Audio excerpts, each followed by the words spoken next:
আজকে আমি বানাবো শর্টকাট বাটার চিকেন। আমি গ্যাসটা অন করে দিয়েছি। প্রথমে আমি দেবো জল, 1 কাপ জল দিলাম, আদা কুচি দিলাম, কাঁচা লঙ্কা, রসুন, গোটা পেঁয়াজ। এখানে আমার 1 কেজি চিকেন আছে, চিকেনটাকে আমি ধুয়ে পরিষ্কার করে নিয়েছি। চিকেনটা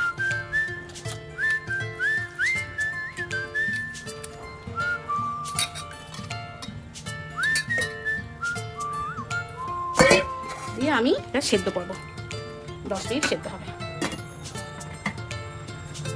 এখানে আমি একটা মশলা ভেজে নেব, শুকনো খোলায় শুকনো লঙ্কা, গোলমরিচ আর ধনে, গোটা ধনে।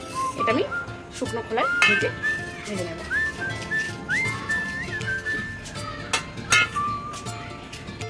শুকনো খোলায় আমার মশলাটা ভাজা হয়ে গেছে। একটু ঠান্ডা হলে মশলাটা গুঁড়িয়ে নেব মিক্সিতে। আমি এবার চাপা ঢাকাটা খুলে দেখে নিই কতটা কি সেদ্ধ হয়েছে। আর একটু বয়েল হবে, 10 মিনিট হয়ে গেছে। আমি এবারে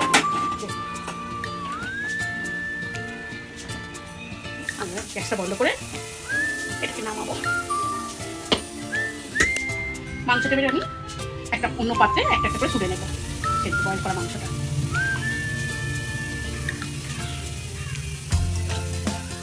চিকেনগুলো তুলে নিয়েছি আমি। এবারে আমি পেঁয়াজগুলো গোটা গোটা তুলে নেব। বয়েল করা পেঁয়াজ আর স্টকে রাখবো, কেটে নিলাম।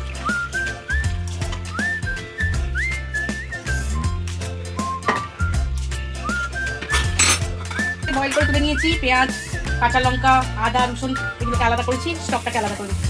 আমি ওরা আদা রসুনটাকে কাঁচা লঙ্কাটাকে একটু করে নেবো, টিপে নেবো। এটা তো বয়েল করা, এটা নষ্ট করবো না, এর মধ্যে দিয়ে দেবো। ওই বয়েল করা পেঁয়াজগুলো আমি একটু টুকরো করে নেবো, একটু বয়েল করা আছে।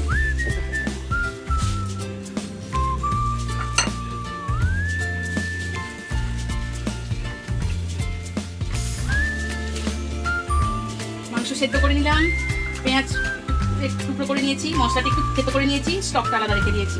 বাটার দিলাম, 2 চামচের মতো বাটার দিলাম। লাস্ট আর একটু দেবো।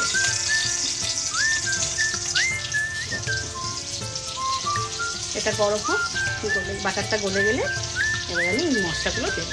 গলে গেছে, আমি তেজপাতা দিলাম 2টো, আর এই থেতো করা মশলাটা দিয়ে দিলাম, আদা রসুনের পেঁয়াজটা।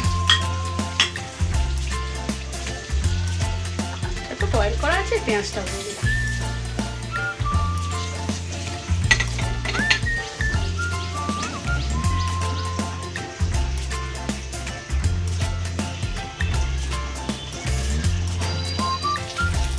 মশলাটা আমি ভাজা ভাজা একটু করে নিয়েছি, ওই মাংসটা আমি দিয়ে দেবো।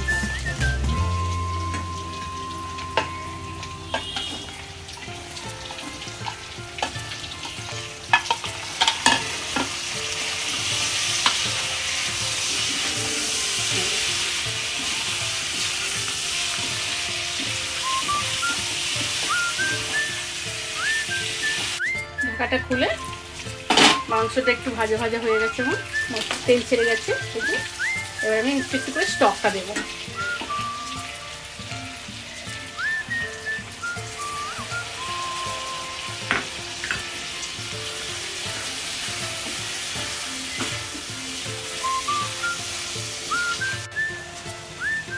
স্টকটা টেনে গেছে, আবার একটু দেবো। এরকম করে করে পুরো স্টকটা আমি মাংসের মধ্যে দিয়ে দেবো।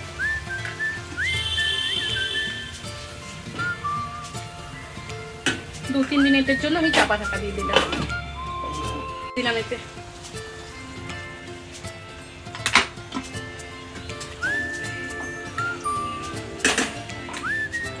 দেব নুন,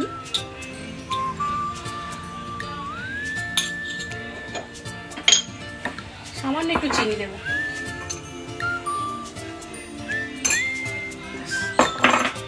এবার চাপা ঢাকা দিয়ে দিলাম।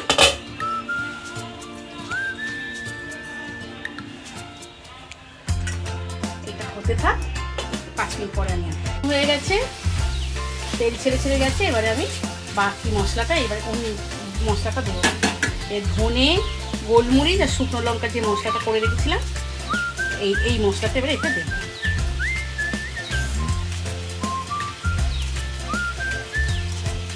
2 চামচের মতো দিলাম, আর বাটারটা দিয়ে দিলাম। বাটারটা দিয়ে দিলাম।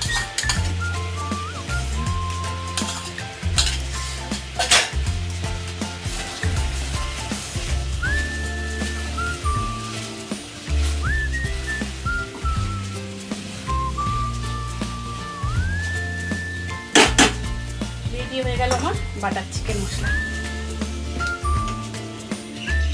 রেডি হয়ে গেল আমার বাটার চিকেন, কোনো মশলা ছাড়া একদম সহজ পদ্ধতিতে এইভাবে বাটার চিকেন করে খেয়ে দেখবে।